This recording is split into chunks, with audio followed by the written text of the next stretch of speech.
who starve their children. I tell it like it is. You got the hiccups, buddy? If you don't get that by now, just keep watching. You'll get it eventually. Brian wrote my next email. It makes me sick to see these low-life, no-good, worthless people dragging down our society. I wish you could host Oh yeah?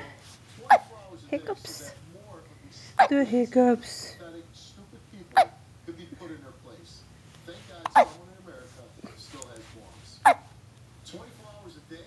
I don't think we have enough. You sound like a squeaky toy. Here's my next email. I will always watch the Hey, show Bubba's. you're doing something Oh. Oh no. Many of our guests who ask for help You mad? Don't be mad. Be happy. what they wanted in court. That doesn't mean the case is closed in their hearts. We really try to help everyone get closure here on the Steve Wilco Show. Thanks for watching. I'm a schizophrenic and was using drugs along with my medications. After watching your show, I started to hear your voice in my head screaming at me, calling me scum, and telling me to get off drugs. I stand for hours because you wouldn't let me set up on your stage.